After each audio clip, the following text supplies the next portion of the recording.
দুটো অবজেক্ট থাকে, ধরো এখানে একটা অবজেক্ট, এটা একটা অবজেক্ট, একটা ইনডাইরেক্ট অবজেক্ট, একটা ইনডাইরেক্ট অবজেক্ট, একটা হচ্ছে ডাইরেক্ট অবজেক্ট।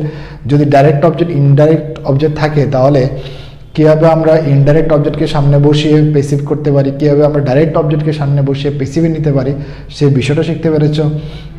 যদি কোনো ট্রান্সিটিভ ভার্বের অবজেক্ট না দেওয়া থাকে তাহলে আমরা কীভাবে সামথিং এবং সামবডি লাগিয়ে কীভাবে আমরা অ্যাক্টিভ থেকে পেসিভে কনভার্ট করতে পারি। ইন্টারোগেটিভ সেন্টেন্স থাকলে কীভাবে আমরা অ্যাক্টিভ থেকে পেসিভে কনভার্ট করতে পারি, প্রত্যেকটা বিষয় আশা করি তোমরা বুঝতে পেরেছো। তো বন্ধুরা, আজকে আমরা ভয়েস থেকে যে বিষয়টা পড়বো সেটা হচ্ছে কি, আজকে আমরা পেসিভ পড়বো কিসের, প্রেজেন্ট ইনডিফিনিটের, means passive of present indefinite. তো গত লাস্ট দুটো আমি ভিডিও বানিয়েছিলাম ভয়েস চেঞ্জের উপরে, তো তোমরা যারা যারা ভিডিওটা দেখো না অবশ্যই দেখে আসো। তো বেসিক্যালি ভয়েস কি, যদি ভয়েসকে জানতে হয়, ভয়েস হচ্ছে কি ভার্বেরি ফর্ম। ভয়েস কি, ভয়েস হচ্ছে ভার্বেরি ফর্ম। আমরা যদি বলি টেন্স কি, টেন্স ও ভার্বেরি ফর্ম। ফাইনাইট কি, ফাইনাইট ও ভার্বেরি ফর্ম। প্রত্যেকটাই ভার্বের ফর্ম, বাট আমাদের we need to understand the function. আমাদের যে বিষয়টা সম্পর্কে জানতে হবে সেটা হচ্ছে ফাংশন। বাট আমরা ভয়েস পড়ি কেন, what is our objective two study about voice. Voice পড়ার আমাদের অবজেক্টিভ কি, আমরা ভয়েস পড়ি যাতে করে আমরা সাবজেক্টকে ডিফাইন করতে পারি যে whether subject is doer or non doer, subject doer হবে নাকি নন ডুয়ার হবে, সেই বিষয়টাকে সেগ্রিগেট করার জন্য, বোঝার জন্য we need to study about the voice. Voice সম্পর্কে যদি আইডিয়া না থাকে, you can not speak English, you can not write English, always you get problem to understand what is written in the newspaper, what is written in the book. And while you are reading something, you are always getting a lot of problem because you don't have any idea about the voice. তো voice সম্পর্কে আমাদের জানতে হবে, yes or no. তো আমরা already দুটো video বানিয়েছি, তো যারা যারা দেখোনি অবশ্যই দেখে আসবে। তো আজকে ভয়েস থেকে আমরা পড়ব পেসিভ অফ। আরেকটা বলে দিই, যখন আমরা অ্যাক্টিভ থেকে, মনে রাখবে, যখন আমরা অ্যাক্টিভ থেকে পেসিভে কনভার্ট করি, যখন আমরা কোনো সেন্টেন্সকে অ্যাক্টিভ থেকে পেসিভে কনভার্ট করি, অলওয়েজ ইউ শুড রিমেম্বার তার মিনিং চেঞ্জ হবে না। কি চেঞ্জ হবে না? মিনিং চেঞ্জ হবে না, only the structure will be changed. That mean যখন একটা সেন্টেন্স তোমরা দেখতে পাও, যদি এটাকে আমি পেসিভে কনভার্ট করি তার মিনিং চেঞ্জ হবে না, মিনিং অ্যাজ ইট ইজ যেমন ছিল এরকমই থাকবে, just structure will be different. Now let me tell you, আমি তোমাদেরকে যেটা বলবো সেটা হচ্ছে পেসিভ অফ। এটা আমরা লাস্ট ভিডিওতে আমরা ডিসকাস করেছিলাম পেসিভ অফ প্রেজেন্ট ইনডিফিনিট, তো এটাকে সামনের দিকে নিয়ে যাবো আজকে। Passive of present indefinite. তো প্যাসিভ অফ প্রেজেন্ট ইনডিফিনিট। তো যারা যারা টেন্স সম্পর্কে ভালো আইডিয়া নেই, তো টেন্সের ভিডিওগুলো দেখে আসো, যে টেন্সের ভিডিওগুলো আমি তৈরি করছি তোমাদের জন্য, দেখে আসো, you will get a lot of idea how can you do it. Now present ইনডিফিনিটের স্ট্রাকচারটা যদি আমরা দেখি, অ্যাক্টিভের স্ট্রাকচারটা আমরা লিখিয়েছিলাম, তারপর আমি লিখে দিচ্ছি আবার, যারা যারা নতুন দেখছো তারা বুঝতে পারবে। সাবজেক্ট প্লাস ভার্বের ফার্স্ট ফর্ম বা ফিফথ ফর্ম প্লাস অবজেক্ট, এর জন্য। তো এটাকে যদি আমরা পেসিভে কনভার্ট করতে চাই, অ্যাক্টিভ থেকে পেসিভে, তাই আমি বলেছি কি অ্যাক্টিভ থেকে পেসিভে কনভার্ট করার সময় তার মিনিং চেঞ্জ হবে না, অনলি স্ট্রাকচার চেঞ্জ হবে। দেখো এখানে স্ট্রাকচারটা কীভাবে চেঞ্জ হচ্ছে, অবজেক্ট সামনের দিকে চলে আসবে, plus is, am, are, plus ভার্বের third form, plus by, plus subject. বুঝতে পারছ? এটা হবে স্ট্রাকচার। তো এটা দিয়ে আমরা এক দুটো সেন্টেন্স দেখে নিই। সাপোজ ধর আমি যদি বলি I play cricket, I play cricket,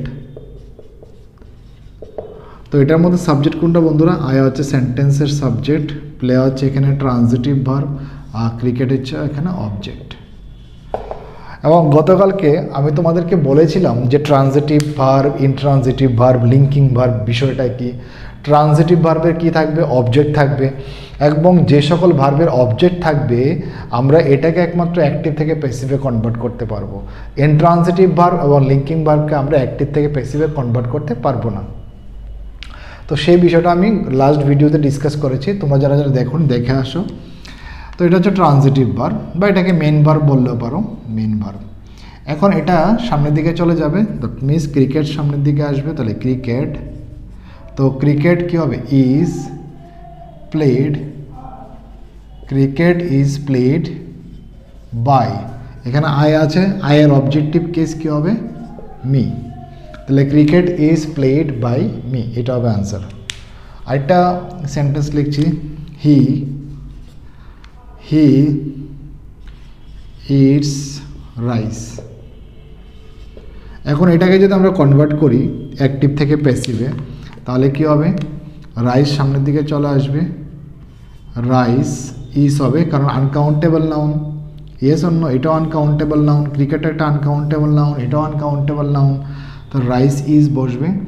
তাহলে এটা থার্ড ফর্ম কী হবে, রাইস ইজ ইটেন বাই হি, এর অবজেক্টিভ কেস কী হবে, হিম। আশা করি সকলে বুঝতে পারছো।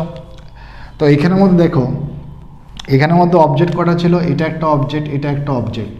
যে ডাবল অবজেক্ট থাকে তাহলে কি করবে, আমি যদি বলি যেমন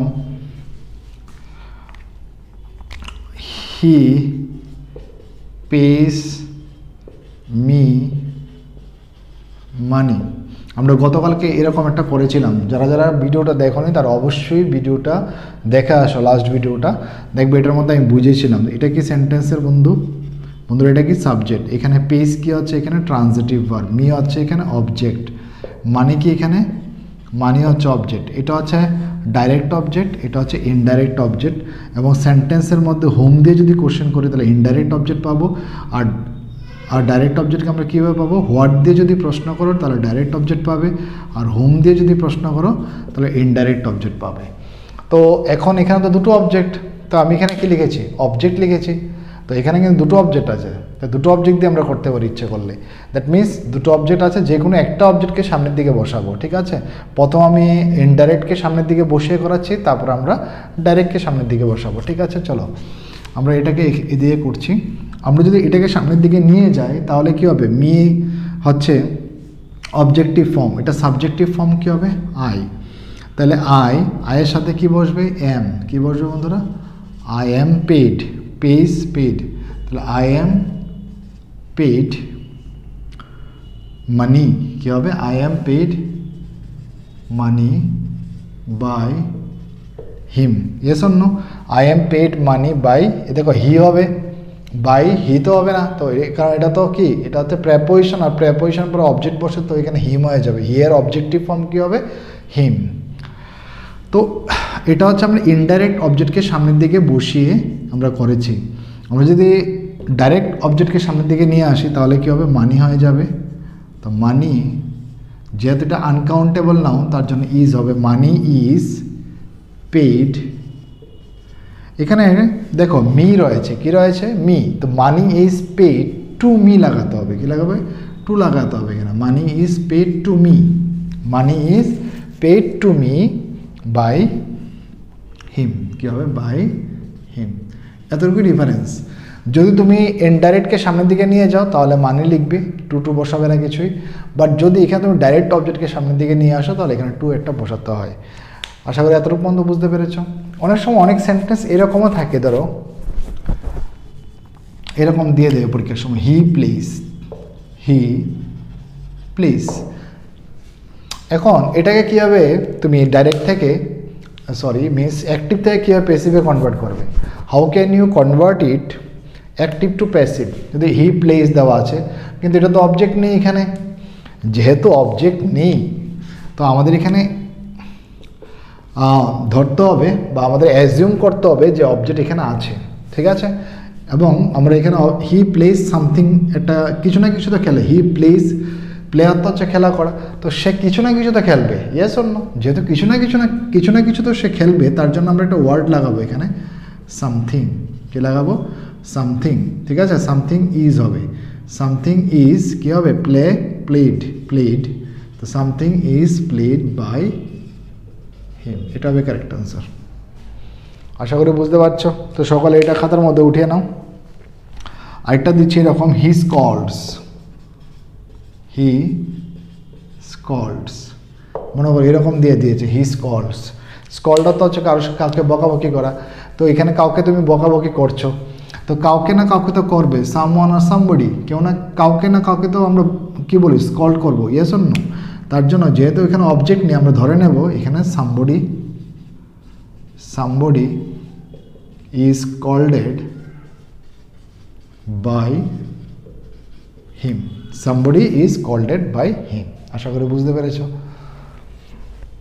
আরেকটা জিনিস আমাদের এখানে শিখতে হবে, সেটা হচ্ছে কি বন্ধুরা, সেটা হচ্ছে যদি কোশ্চেন মার্ক দিয়ে হয়, কোশ্চেন মিনস ইন্টারোগেটিভ হয়, কি হয় ইন্টারোগেটিভ। ইন্টারোগেটিভটা আমরা কীভাবে বানাবো, ঠিক আছে, যেমন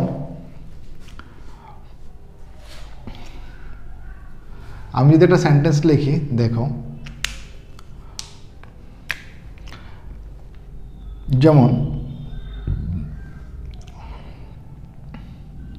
এটাকে কোশ্চেন বানিয়ে নিচ্ছি, ঠিক আছে, তাহলে তোমাদের বুঝতে হবে হি ইটস রাইস। এটাকে যদি আমরা কোশ্চেন বানাই কী হবে, does he eat rice, question mark হলো কিনা, ডাজ হি ইট রাইস। এখন এটাকে যদি আমরা অ্যাক্টিভ থেকে প্যাসিভে কনভার্ট করতে হয় তাহলে এটাকে আমরা কীভাবে করবো, how can you convert it active to passive, does he eat rice.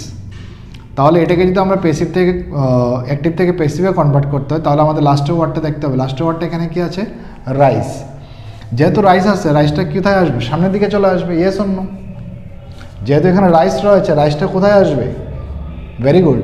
দেখো ইট হচ্ছে এখানে মেইন ভার্ব, আর I can say transitive verb, transitive ভার্বের পরে এটা কি আছে এখানে অবজেক্ট, ইয়েস অর নো। তো রাইসটা সামনের দিকে চলে আসবে, কিন্তু এখানে একটা ছোট্ট কথা রয়েছে, এটা কি, এটা একটা interrogative question, yes or no, interrogative sentence. যেহেতু ইন্টারোগেটিভ তার জন্য আমাকে কোশ্চেন বানাতে হবে, দ্যাট মিনস ইন্টারোগেটিভই রাখতে হবে, ইয়েস অর নো। যেহেতু এখানে ডাজ দিয়ে শুরু হয়েছে ইন্টারোগেটিভ, তো এটাকেও আমাকে ইন্টারোগেটিভই রাখতে হবে।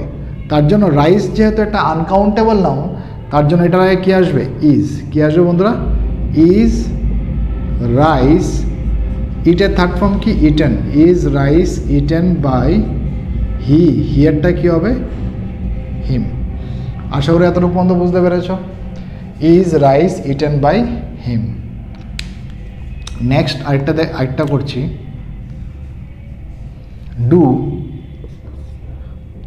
Do they admire them, do they admire them, do they admire them. তো এটা কীভাবে করবে, হি লাগিয়ে দিই তাহলে একটু ইজি হবে বোঝার জন্য। তাহলে ডাজ লিখে দাও, ডাজ হি অ্যাডমায়ার দেম। তো এটাকে যদি করো লাস্টের দিকে চলে যাও, এখানে কি আছে বন্ধুরা, দেম আছে, তো এটা সামনের দিকে চলে আসবে, কারণ এটা তো অবজেক্ট, এটা হচ্ছে মেইন ভার্ব বা ট্রানজিটিভ ভার্ব, এটার অবজেক্ট হচ্ছে এটা, তো এটা সামনের দিকে চলে আসলে কী হবে, দে হয়ে যাবে, কী হয়ে যাবে, দে। এখন কথা হচ্ছে এটা যেহেতু কোশ্চেন ওয়ার্ড, তো আমাকে একটা ভার্ব আনতে হবে, তো এখানে হবে আর, কি হবে, আর। প্রেজেন্টে আমরা আর ইউজ করি, প্রেজেন্টে আমরা ইজ ইউজ করি, প্রেজেন্টে আমরা কি ইউজ করি, আর ইউজ করি। তাহলে আর দে অ্যাডমায়ার্ড বাই, এখানে হি এটা হয়ে যাবে সাবজেক্টে যাবে, তাহলে এটা যেহেতু প্রেপোজিশন অবজেক্ট আসবে হিম, তাহলে are they admired by him, that would be correct answer. তো এখানের মধ্যে আমরা ভয়েস চেঞ্জে আজকে থার্ড ভিডিও, তো এটার মধ্যে আমি ডিসকাস করলাম কীভাবে তোমরা এখানে যদি অবজেক্ট না থাকে তাহলে অবজেক্টকে কীভাবে বানাবে, সামথিং বা সামবডি লাগিয়ে ইউজ করতে পারো, বা সেন্টেন্সের মধ্যে যদি দুটো অবজেক্ট থাকে, ধরো এখানে একটা অবজেক্ট, এটা একটা অবজেক্ট, একটা ইনডাইরেক্ট অবজেক্ট, একটা ইনডাইরেক্ট অবজেক্ট, একটা হচ্ছে ডাইরেক্ট অবজেক্ট। যদি ডাইরেক্ট অবজেক্ট ইনডাইরেক্ট অবজেক্ট থাকে তাহলে কীভাবে আমরা ইনডাইরেক্ট অবজেক্টকে সামনে বসিয়ে পেসিভ করতে পারি, কীভাবে আমরা ডাইরেক্ট অবজেক্টকে সামনে বসিয়ে পেসিভে নিতে পারি, সেই বিষয়টা শিখতে পেরেছ। যদি কোনো ট্রান্সিটিভ ভার্বের অবজেক্ট না দেওয়া থাকে তাহলে আমরা কীভাবে সামথিং এবং সামবডি লাগিয়ে কীভাবে আমরা অ্যাক্টিভ থেকে প্যাসিভে কনভার্ট করতে পারি, ইন্টারোগেটিভ সেন্টেন্স থাকলে কীভাবে আমরা অ্যাক্টিভ থেকে প্যাসিভে কনভার্ট করতে পারি, প্রত্যেকটা বিষয় আশা করি তোমরা বুঝতে পেরেছো। তো আজকের ভিডিওতে বন্ধুরা এতটুকুই, তো নেক্সট ভিডিওতে আমরা নেক্সট পার্ট নিয়ে ডিসকাস করবো ভয়েস চেঞ্জ। তো thank you, have a good day, wish you all the best, bye bye, tata.